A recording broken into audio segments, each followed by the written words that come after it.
Baruch Hashem, iniciamos a parashá dessa semana, Parashat Yitro, parashá Amuká Meod, muito profunda. E a parashá dessa semana se inicia abordando sobre a entrega da Torá no Monte Sinai. Este será o foco, o objetivo da nossa drashá. Em Shemot, capítulo 19, a partir do versículo 16, está registrado da seguinte forma: Vaihi vayom ashlishi beyot aboker vaikolot uvrakim ve'anan kabed al ha'ar ve'kol shofar chazak meod vayecherat kol ha'am asher b'machaneh. No terceiro dia, quando estava amanhecendo, ocorreram trovões e relâmpagos com uma nuvem pesada, uma nuvem espessa na montanha, e o toque do shofar aumentava extremamente forte. E todo o povo que estava no acampamento estremeceu. Moshe conduziu o povo do acampamento em direção à divina presença, e eles permaneceram ao pé da montanha. Quando nós falamos sobre a entrega da Torá no Monte Sinai, não estamos falando sobre qualquer tipo de livro ou qualquer tipo de sabedoria. Em Mishlei, Provérbios, capítulo 9, versículo 1, está registrado: Chochmato banta beiter. A sabedoria construiu a sua casa. Essa é uma expressão que está escrito em Provérbios, capítulo 9, versículo 1, dizendo que a sabedoria, Biná, construiu a sua casa. E essa expressão Biná não quer dizer somente sabedoria, mas sim entendimento, a compreensão. Então, esse texto de Mishlei, Provérbios, capítulo 9, versículo 1, dizendo que a sabedoria, quer dizer, a compreensão, o entendimento, construiu a sua casa.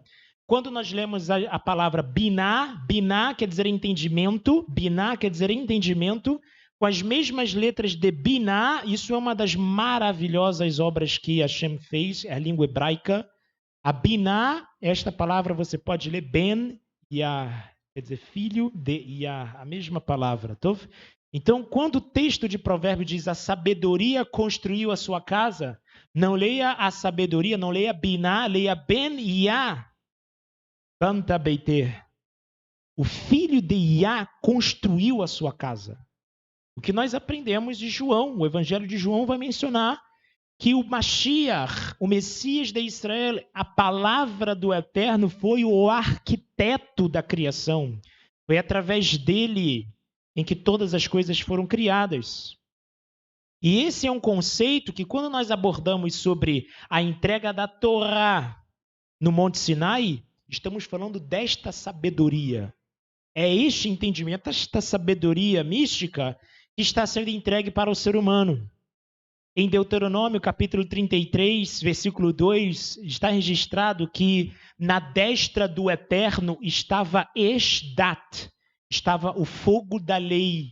É o que geralmente é traduzido nas Bíblias, o fogo da lei, Esdat, que pode ser traduzido como fogo da crença. Hoje em dia a palavra dat quer dizer religião, mas no hebraico bíblico quer dizer crença, ok? Credo. Então está dito Esdat Bibinô. Na destra do Eterno estava o fogo da crença, o fogo do credo. E esse Esdat é interpretado, esse fogo, repare que a Torá, lá em Deuteronômio capítulo 33, versículo 2, está sendo comparada ao fogo, está sendo comparada ao fogo. Agadot Yehudim é o Midrash, capítulo 1, primeiro parágrafo, escreve que 2000 anos antes da criação de céus e terra, estava a Torá escrita com fogo preto sobre o fogo branco no colo de Deus. 7 coisas tinham sido criadas, a Torá foi uma delas, e a Torá estava sendo escrita com fogo preto sobre o fogo branco.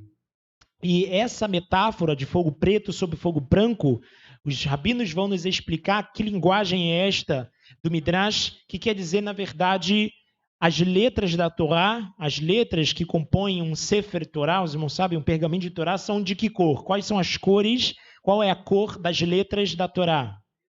São cores pretas, é a cor preta, as letras são pretas.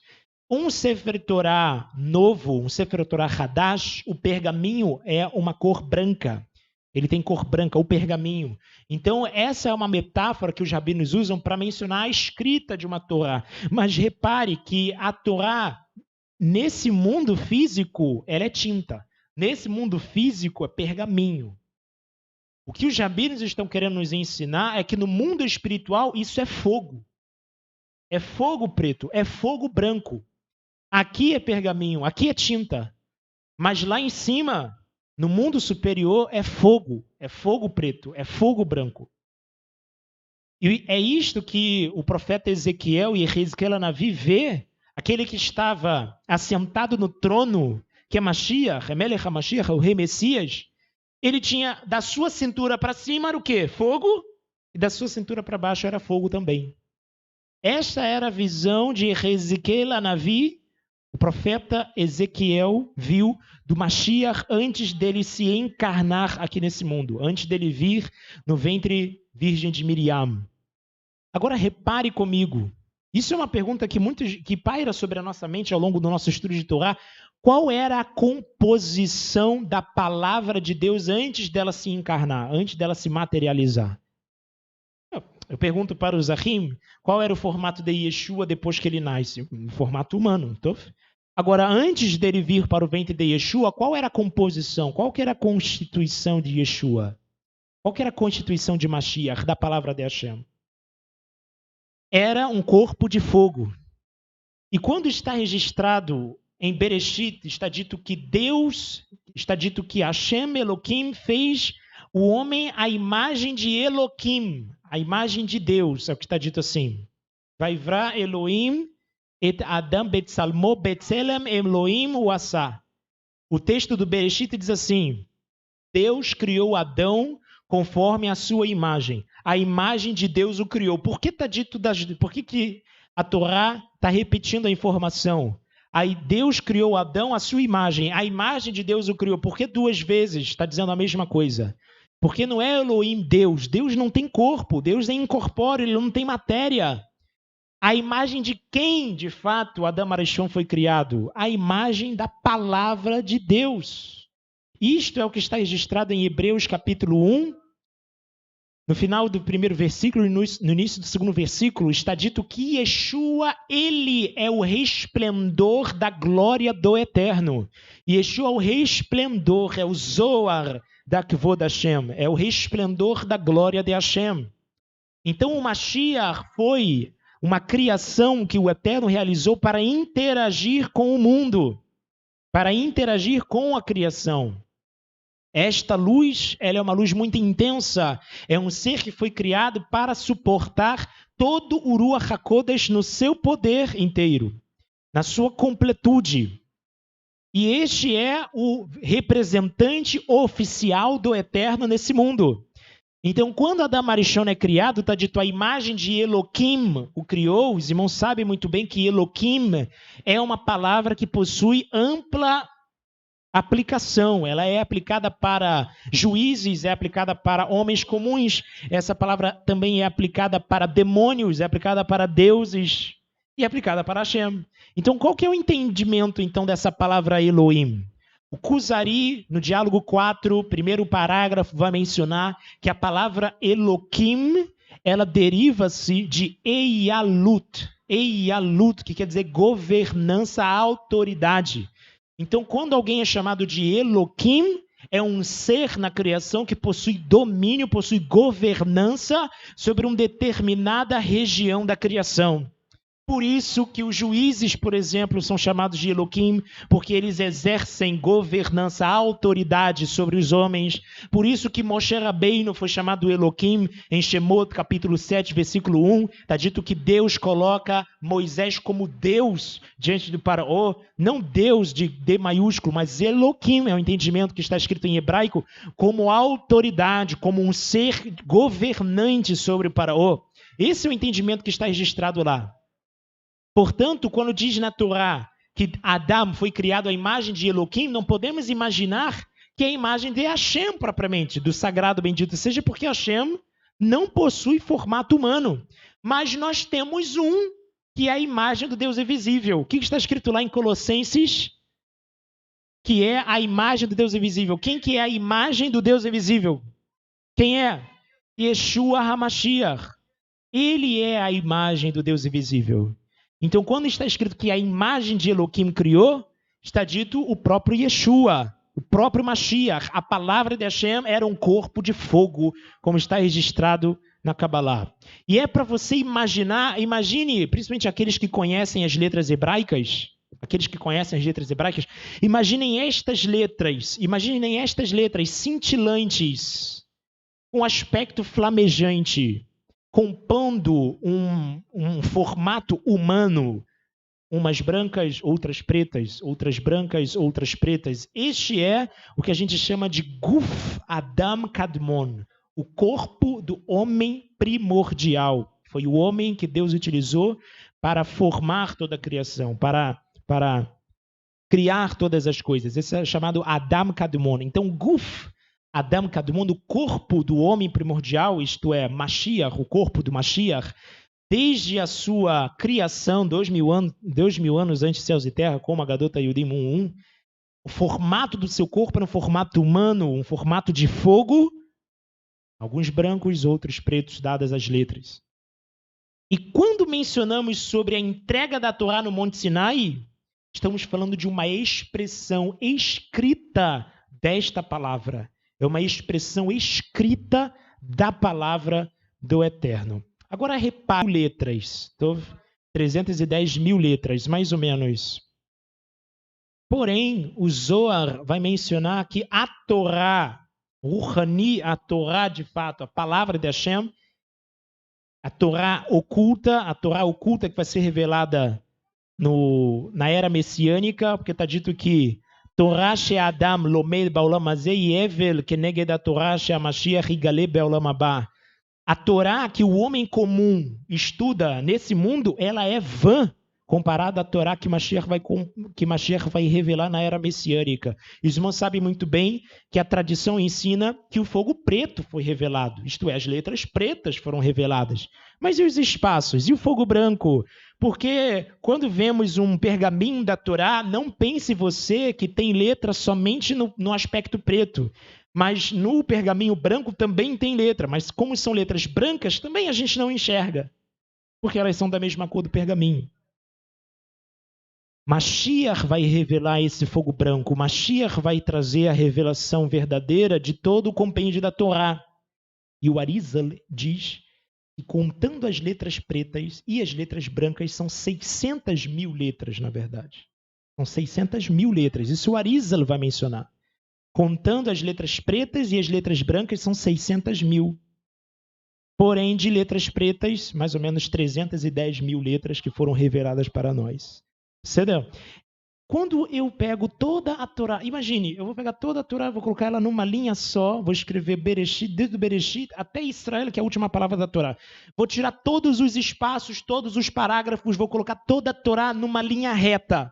Eu vou ter 310 mil letras numa linha reta, sim? Então, vão ser 310 mil letras numa linha reta. E eu conto a quantidade de letras. Isso é Masechet Sofrim, capítulo 9, parágrafo 1. Os sábios do passado, imaginem isso, sem computador, sem calculadora, contaram a quantidade de letras. Dividiram essa quantidade e acharam a letra central da Torá. Qual que é a letra que está no meio da Torá? Qual que é a letra que está no meio da Torá? É uma letra Vav, como consta no Masechet Sofrim, Tratado Sofrim, capítulo 9, parágrafo 1. Essa letra Vav, ela inclusive está escrita maior. Eu esqueci de separar o versículo para os Ahim, mas é um texto de Levítico, capítulo 11, em que lá está escrito Garron, ventre. Os irmãos sabem que o capítulo 11 de Levítico é um capítulo de kashrut, né? De animais puros, animais impuros, e existe uma palavrinha lá chamada Garron, ventre, e o Vav de Garron, esse som de O é feito pelo Vav, esse Garron, esse Vav é a letra central. A letra Vav, ela, pelos estudos profundos, representa o próprio homem, representa Adam Arishon. Representa Adam, representa um homem. Um homem que está no centro da Torá, uma letra Vav que está no centro da Torá. Este é o próprio Mashiach. Este é aquele sobre qual a Torá fala desde o início até o fim. Isso, meus ahim, é importante nós compreendermos para os irmãos saberem qual a importância da entrega desta Torá para a criação. Não é somente para o povo de Israel, mas é uma revelação, uma hitgalut universal. A Torá foi revelada para Israel. Repare, o próprio Zohar, na Parashat Trumá 161a, diz: quando Deus criou o universo, ele olhou para a Torá e criou-a, e criou o mundo. E foi através da Torá que o mundo foi criado. Então repare que esta Torá que está sendo entregue no ano 2448, um dia de Shabat, tal qual hoje, a Torá foi entregue. No subir da alva, esta Torá foi utilizada para a criação de céus e terra. Isso para os Zahim compreenderem a importância e o impacto eterno que a entrega da Torá tem para todo mundo. A Torá é o próprio propósito da criação. Quando o povo judeu aceita a Torá no Monte Sinai, houve repercussão espiritual deste convite aceito. Todo o universo recebeu as bênçãos que estavam contidas na Torá no momento em que o povo de Israel recebeu a Torá. Jeremias capítulo 33, versículo 25. Veja só o que está escrito nesse versículo para você compreender a profundidade da Torá. Jeremias capítulo 33, versículo 25. Portanto, assim diz o Eterno, se não fosse pelo meu pacto, de dia e de noite, eu não teria estabelecido as leis dos céus e da terra. Olha o que Hashem está dizendo. Hashem está dizendo, se não fosse pelo meu pacto, de dia e de noite, eu não teria estabelecido as leis dos céus e da terra. Quer dizer, não teria acontecido a criação.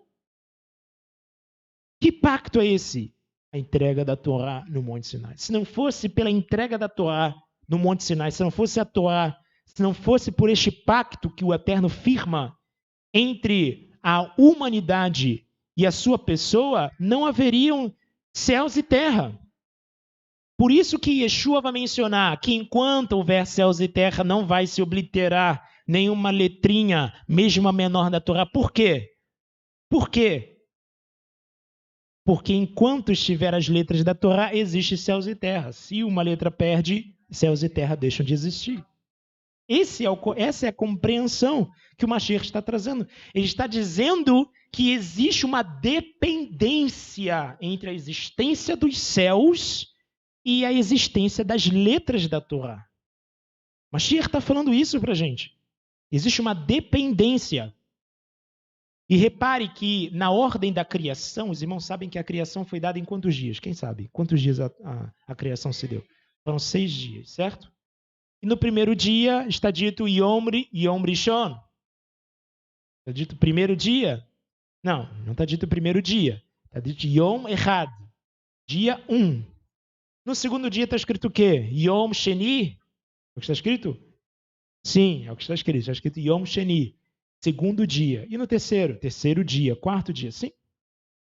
Vem escrito Yom Sheni, Yom Shlishi, primeiro dia, segundo dia, terceiro dia, Yom Revi'i, quarto dia, Yom Hamishi, quinto dia. Mas sobre o sexto dia, a Torá coloca um artigo definido. Yom HaShishi.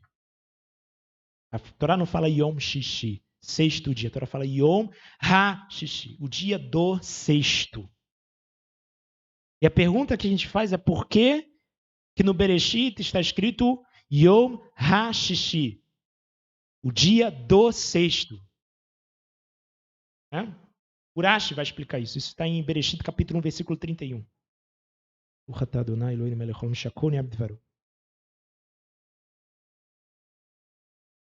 Porque está dito o dia do sexto. A Torá acrescenta a letra rei, que é a letra que ocupa a função de artigo. Um artigo definido, a gente coloca uma letra rei e vira o artigo definido. Yom HaShishi, uma letra rei, faz esse HaShishi. Então, isso aí, Yom HaShishi. A Torá acrescenta uma letra rei no final da criação, para aludir não necessariamente ao sexto dia da criação, mas para aludir ao dia 6 de Sivan, que foi a data que o Eterno escolheu para entregar a Torá no Monte Sinai. Então compreenda, a Torá foi entregue no dia 6 de Sivan de 2448. Esta é a data da entrega da Torá, 6 de Sivan de 2448. Então, quando a Torá vai mencionar Yom HaShishi, dia do sexto ou dia do 6, é uma alusão ao 6 de Sivan, porque a criação estava dependente desta revelação futura. E repare, qual que é a letra que faz o artigo? Não é a letra rei? Eu digo Aleph, Beit, Gimel, Dalet, Rei. Qual que é o valor numérico? 5. Que representa os 5 livros da Torá. Bereshit, Shemot, Vaikra, Bamidbar, Varim. Mencionando que é pelo mérito ou é pela revelação destes 5 livros da Torá que a criação foi concluída. Olha isso, meus amigos. Vejam que grandiosidade é isto. O Rabino Chaim de Volozhin, no livro Nefesh HaChaim, portão 9, capítulo 11, e diz assim: a verdade é que, sem dúvida alguma, se todo o mundo estivesse desprovido, mesmo que por um momento, do nosso envolvimento com a Torá, todos os mundos, tanto espirituais quanto superiores, ou até mesmo a esfera física inferior, seriam instantaneamente destruídos e se tornariam um vazio, Deus nos livre. Em Shavuot, repare que aqui a Parashá da semana está falando de Shavuot, sim? Está falando de Shavuot. Em Shavuot, no dia 6 de Sivan, de 2448, nós devemos reconhecer que o estudo da Torá é muito mais do que passar o tempo. A Torá é a razão de ser do povo judeu. A diferença que o povo judeu tem das outras nações não é nenhuma a não ser a Torá. Moshe Rabbeinu menciona isso no Sefer Dvarim, no livro de Deuteronômio, capítulo 4, mencionando que o que nos diferencia dos outros povos são estes mandamentos, são estas leis, estes estatutos. Por isso que nós aprendemos do comentário do Rambam, do Maimônides, no capítulo 11 da Mishnah Sanedrin, ele escreve: um Yehudi, um judeu, que abdica da Torá, que larga a Torá, espiritualmente ele perde o nome de Israel. Ele não é mais chamado Israel. Por quê? Porque já não tem mais diferença nenhuma dele com o gentio. O gentio não tem Torá, esse judeu também não tem Torá. Então, qual é a diferença que um tem? É o Brit? É só o Brit, será? O que Yohanan fala para os Prushim? Os Prushim tinham, principalmente os hipócritas, tinham a garantia de que o Brit Kodesh, de que o pacto santo de Abraham Avinu, esse garantia a gente para o Olam Abba. Qual que foi a resposta de Yohanan a Matbil? Até dessas pedras, Hashem pode arranjar filhos para Abraham Avinu. Eles estão tentando se garantir no Brit Kodesh de Abraham. E Yeshua complementa a repreensão. Se vocês são de fato os filhos de Abraham, não é para provar somente no exterior. É para provar também onde? No interior. Vocês têm que fazer a obra de Abraham Avinu também.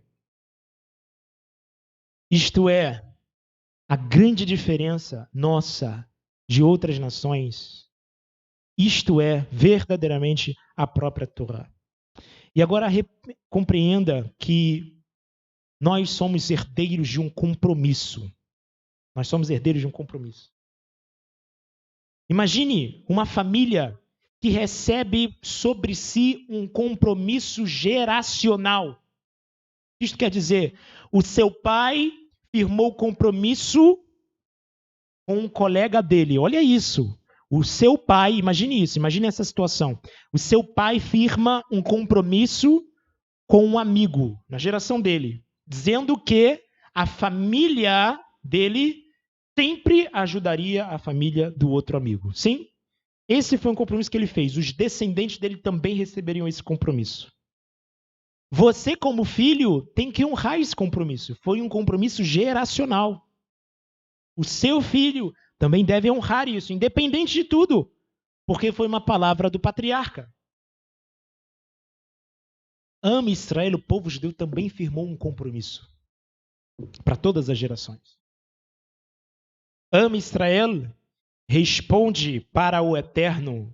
Quando Hashem oferece a eles a Torá, Am Israel responde Naaseh venishma. O que quer dizer Naaseh venishma?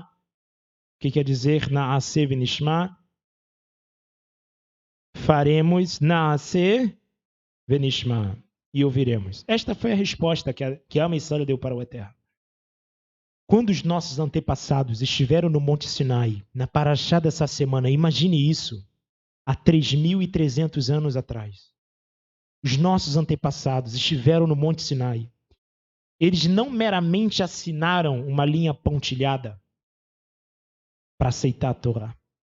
Na verdade, eles se comprometeram a fazer a vontade de Deus e cumprir a sua ordem de forma incondicional. Incondicional. A declaração Naaseh venishma, faremos e ouviremos, geralmente a gente não entende primeiro para então cumprir. Am Israel inverteu a ordem. Am Israel falou, a gente primeiro vai cumprir e a gente então tenta entender. Depois a gente tenta entender. Quer dizer, tudo que vem de Hashem não é bom? Quer dizer, eu vou cumprir a vontade de Hashem independente do motivo. E existem mandamentos na Torá que são hukim, são chamados hukim, que não tem explicação. Né? A Torá fala, você não pode passar navalha na sua barba. Tem porquê? A Torá não fala porquê. A Kabbalah responde o que é. Mas a Torá propriamente, os 5 livros da Torá não vão responder por que isso. A Torá fala que você deve fazer o canto do seu cabelo aqui atrás quadrado. Não pode fazer canto, não pode fazer arredondado. Tem que ser quadrado. Por quê? A Torá não responde. Mas a Torá menciona, isso é lei do Eterno, é lei do Criador. Então, qual foi o compromisso que o nosso povo recebeu? O nosso compromisso é, tudo o que o Criador falar, a gente vai fazer. Ponto. Esse é o compromisso que nós estamos herdando hoje, meus amigos. O compromisso que o povo judeu firmou com o Eterno é cumprir a palavra de Hashem, se tem comida na mesa, se não tem comida na mesa. Se está empregado, se não está empregado. Incondicionalmente recebemos a Torá. Diga na rua.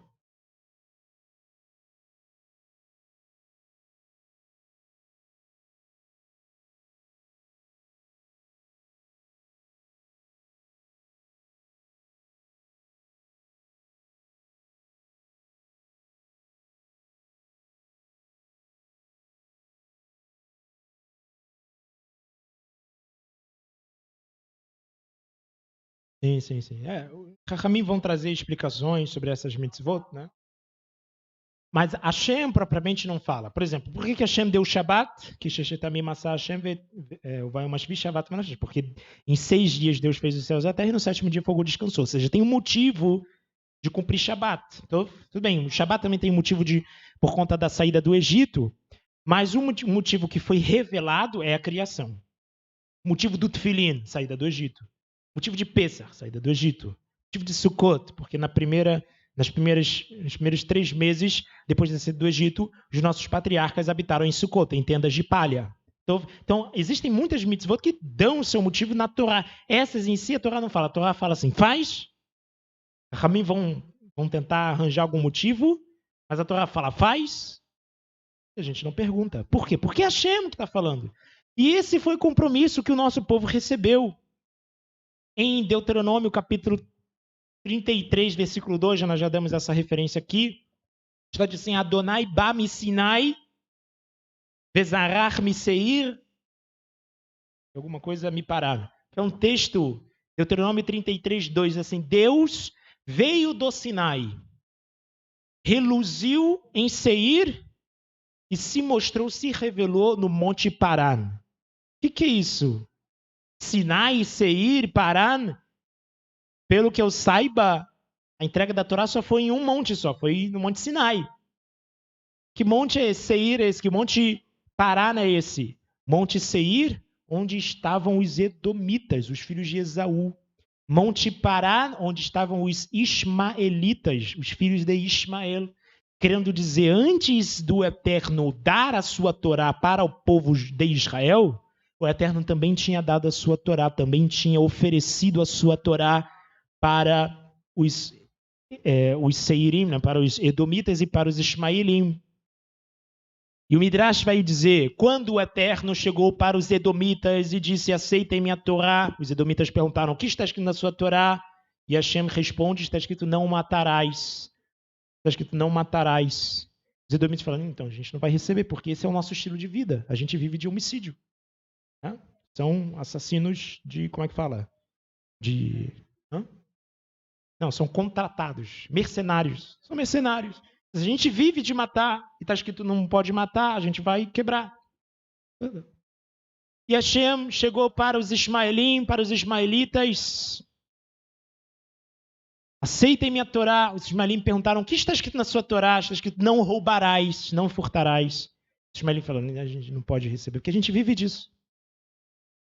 Quando Hashem chegou no Monte Sinai e ofereceu a sua Torá para Israel, Hashem falou, aceitem minha Torá. Israel falou, faremos e ouviremos. Baruch Hashem. A gente não... Antes de saber o que está escrito na sua Torá, a gente aceita. Se a gente tem costume de fazer alguma coisa, a sua Torá condena, a gente deixa de fazer.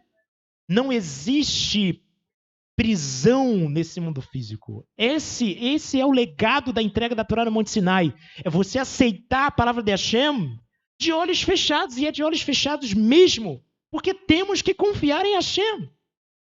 O ensinamento de Naaseh Venishma, faremos e ouviremos, é aceitar a Torá de maneira incondicional, sem olhar para a direita, sem olhar para a esquerda.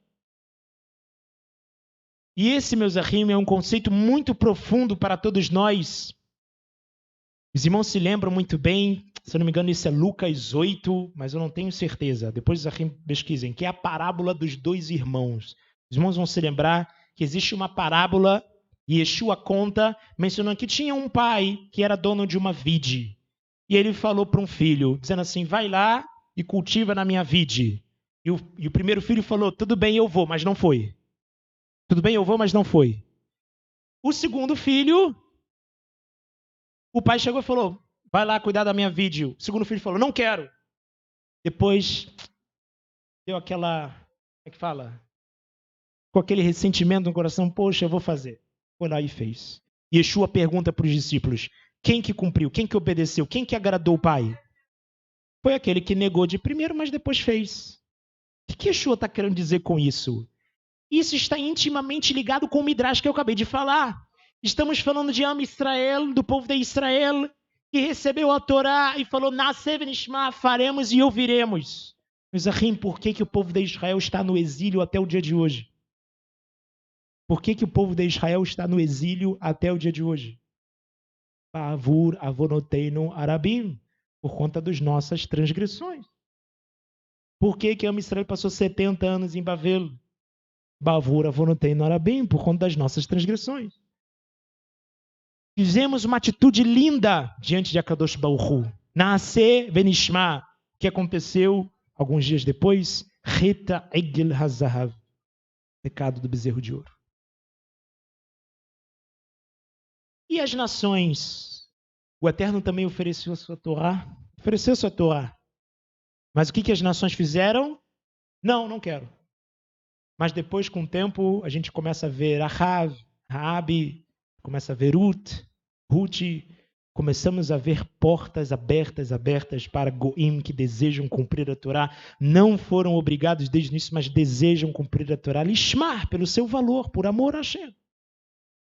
E a pergunta que Melech HaMashiach faz, quem é que está cumprindo a vontade de Hashem no final das contas? É o segundo filho.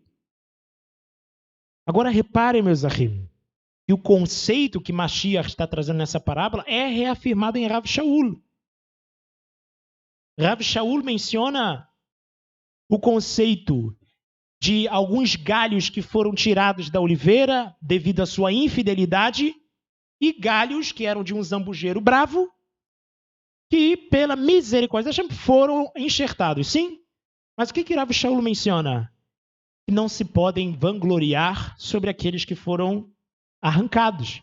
Porque se Hashem não teve misericórdia daqueles que eram naturais, menos misericórdia vai ter se você errar. E assim também, como Hashem foi misericordioso em te enxertar, pode ter misericórdia daqueles que foram arrancados e botar de volta. Então, o grande conceito que Rav Shlomo está ensinando é que tudo está relacionado à fidelidade com o Eterno. É se você está fiel a Hashem ou não. É se você declara uma mensagem clara de confiança e fidelidade ao Eterno ou não. Shemot, capítulo 24, versículo 7. É o que está registrado.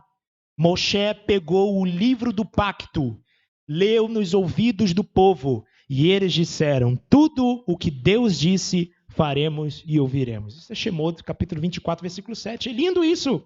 A aceitação da Torá por parte de Am Israel é condicional.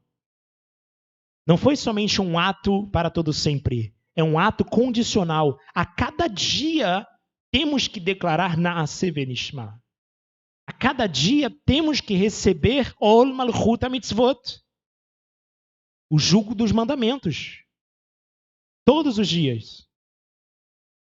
Mechilta, na Parashá Yitro, que a Parashá dessa semana menciona, Deus se revelou para os filhos dos perversos, Esav, etc., que foi todo o Midrash que a gente mencionou, e eles não quiseram aceitar, etc. Mas a grande questão, no final das contas, está em se hoje você deseja cumprir a Torá ou não. Se hoje você deseja ser fiel de uma vez por todas com Hashem Baruch Hu. E a gente menciona esse Masechet, esse Perek do Talmud,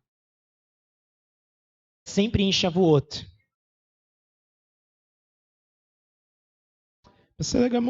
É necessário ser fiel a Hashem. É necessário ser fiel a Hashem. Mas o que nós tínhamos mencionado, que a grande lição que está na parábola do filho pródigo, do filho gastador, né, quer dizer, pródigo, gastador, é que Hashem ama mais o Rashá, que se arrependeu, do que o próprio Tzadik. O amor de Hashem é incondicional também. Estávamos conversando sobre isso também, se não me engano, no dia de ontem.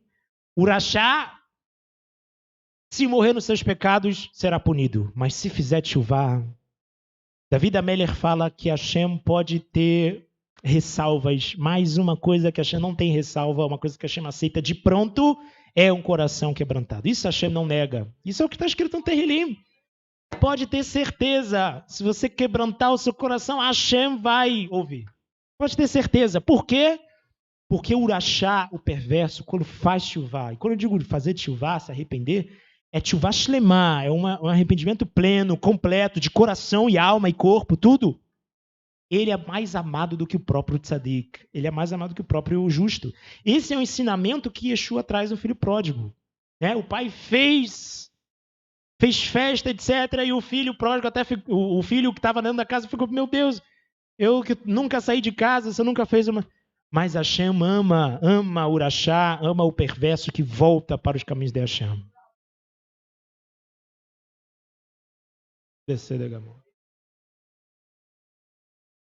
Talmud Bavli, Tratado Shabbat 88a. Agora veja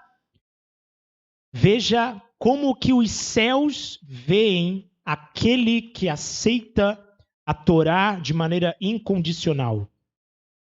Vejam agora como que os céus olham para estes. Shabbat 88a. Rabi Eleazar disse, quando os judeus disseram, faremos, antes de nós ouviremos, uma voz saiu do céu e disse, quem revelou para os meus filhos este segredo que os anjos, servidores de Deus, utilizam? Como diz o verso, veja o que está escrito no verso, abençoem a Hashem, anjos com força poderosa, que fazem o que ele diz. Olha o que está escrito, olha a sequência. Anjos poderosos, anjos ministros, anjos, não homens, anjos. Anjos que fazem o que ele diz para escutar a voz da sua palavra. Primeiro está dito fazer, para então ouvir, mas isso para anjos é o que está registrado. Primeiro eles fazem e em seguida escutam. Uma vez que eles compreenderam o propósito da sua existência, não havia dúvidas que eles aceitariam a Torá, pois eles entenderam que a sua única função neste mundo era de servir a Deus. A sua aceitação incondicional da vontade de Deus simplesmente os fez subir de status de homens para malachim, para anjos.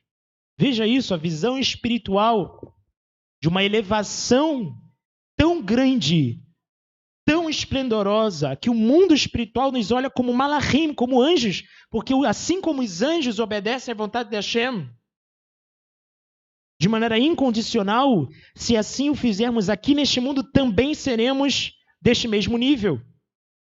E agora repare comigo que esse texto da entrega da Torá no Monte Sinai, existe um versículo que é... Vamos lá, vamos comparar, fazer que Zerah Shavá. Gênesis capítulo 28, verso 12 e 13. O capítulo 28 é o capítulo do sonho de Yaakov, o sonho da escada de Jacó. Tov? O sonho da escada de Yaakov. Bereshit 28, verso 12 ao 13. E vamos comparar o que está escrito lá com o que está escrito aqui em Shemot 19, verso 17. Está dito que a escada de Yaakov estava mutzav. Estava mutzav, estava fixa. Estava fixa. A parte de baixo dela, o pé dela estava na terra e o topo dela estava nos céus. Sim, é o que está registrado em Bereshit 28, verso 12. Mas está mencionando que a Sulam, diga comigo, Sulam. Sulam é um nome hebraico para uma escada móvel. Não é uma escada fixa de casa, etc. Como tem aqui na sinagoga, que a gente sobe a escada. Não é uma escada fixa, é uma escada móvel. Como se usa para trocar lâmpada, etc. Isso é o nome que a gente dá para Sulam. Isso é hebraico bíblico, tá? A palavra Sulam, ela é a palavra aplicada para a escada de Jacó. Querendo dizer, aquela escada lá, ela pode estar em qualquer lugar. Por isso que Yeshua menciona, mais lá para frente nos evangelhos, 2 versículos, menciona assim, que Hashem revelou para Yaakov, vocês verão os anjos subindo e descendo sobre o Filho do Homem. Mas isso que ele está falando é exatamente o que Yaakov viu. E ele está se comparando com quem, então? Com a escada, com o intermediário entre a terra e os céus, entre o homem e Hashem. Mas ele não somente diz que a escada está em Jerusalém, e também não fala que a escada vai estar em Samaria. Ele falou, onde tiverem 2 ou 3 reunidos em meu nome ali, estarei. Essa é uma escada móvel. E essa escada ali onde Yaakov estava no Monte Moriá, está dito mutzav, ela estava fixa. E sobre os filhos de Israel, no pé do Monte Sinai está dito vait yatzvu, e se fixaram no pé do Monte Sinai. É exatamente a mesma palavra. O que está dizendo que a escada estava fixa, Yaakov viu uma escada fixa, essa mesma palavra está sendo aplicada para os filhos de Israel, que se fixaram na base do Monte Sinai. E além disso, a palavra Sulam está aplicada em Bereshit 28, letras Samer, Lamed e Mem, a gemátria 130, que é o mesmo valor da palavra Sinai.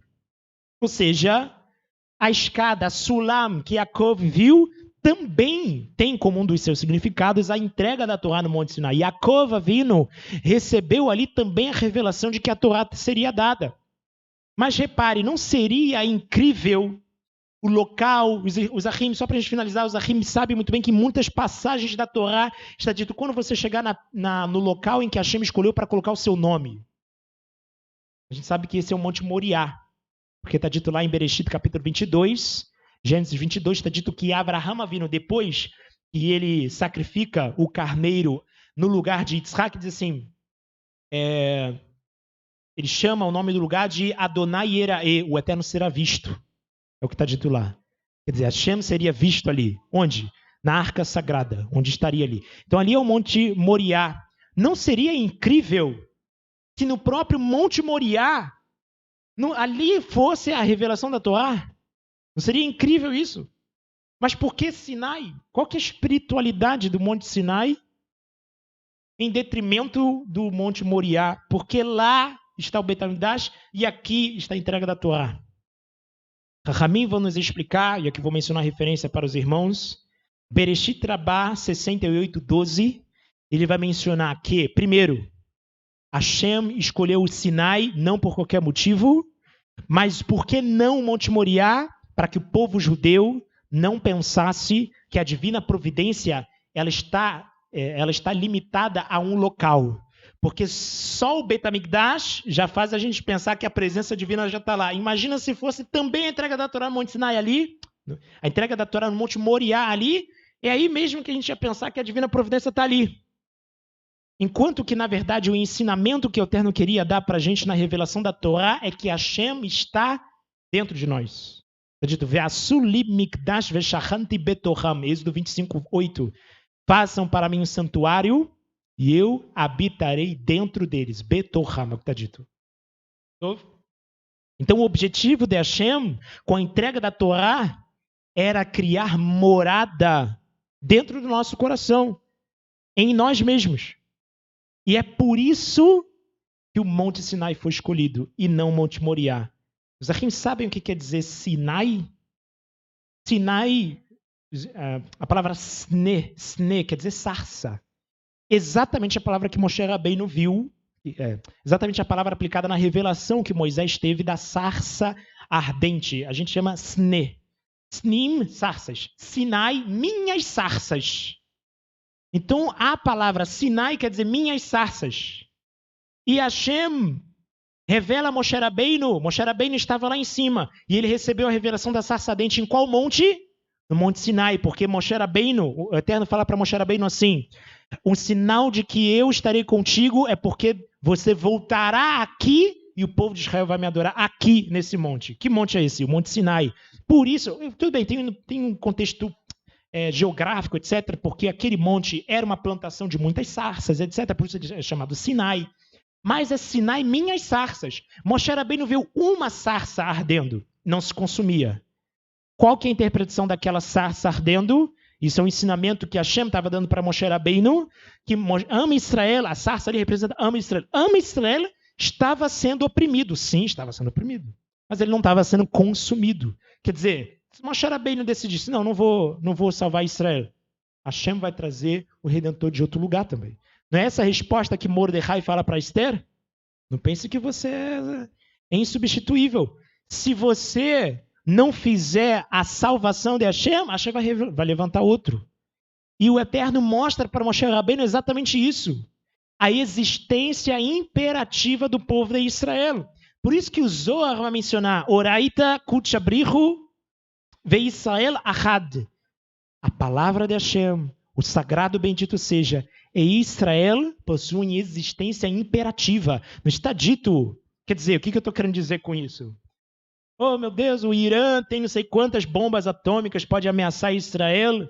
E você poderia imaginar assim, se ele jogasse uma bomba atômica em Israel, o povo judeu seria todo destruído. Ou se levantasse um Hitler, levantasse a memória em cada geração, ou em cada país, Israel teria morrido. Impossível. O Eterno atrela a sua existência com a existência de Israel. A existência do povo de Israel é imperativa. O povo de Israel definitivamente nunca vai deixar de existir. Tal qual os céus estão sobre a terra, etc., o Eterno não se esquecerá da semente de Abraão, Yitzhak e Yaakov. Isso está registrado em Yirmiyahu. Diga Hanor.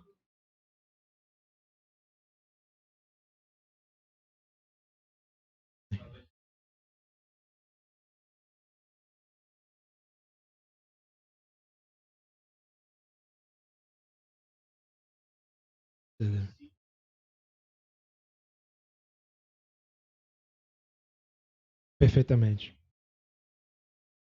Be'anavá, com humildade, tudo, sim, Tov, Baruch Hashem. E no Monte Sinai, a revelação. Agora veja isso, meus amigos, veja isso. O Monte Sinai era um monte de sarças. Agora leia comigo o que está em... Não, acabei não separando o versículo. Que menciona que o monte todo estava fumegando. Deixa eu encontrar aqui.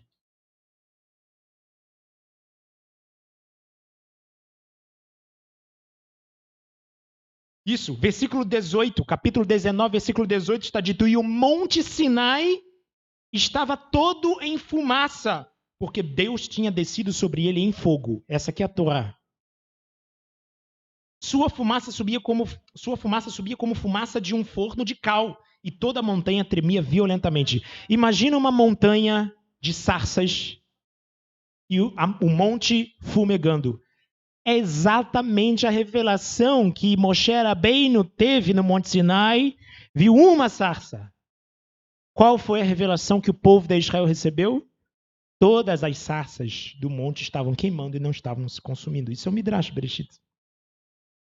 Cada sarça ali, Moshe Rabbeinu viu uma sarça que personifica o Klal Israel, a totalidade do povo. Mas Am Israel, o povo, quando viu o monte fumegando, por conseguinte, as sarças que estavam nele, verificaram que aquele fogo que estava consumindo não era um fogo destruidor, porque o fogo destruidor é o fogo de baixo, mas era um fogo de cima. O fogo de cima é um fogo que traz vida. O conceito que Hashem está querendo ensinar para a gente, ter escolhido o Monte Sinai e não o Monte Moriá, é porque Hashem quer que o seu fogo, a sua presença divina, esteja em cada sarça, querendo dizer, cada um de nós. E não necessariamente a sua divina presença atrelada a um monte, mas sim onde quer que nós estejamos. A Torá foi entregue do fogo para o fogo, como está... esqueci a referência. Mas existe esse texto,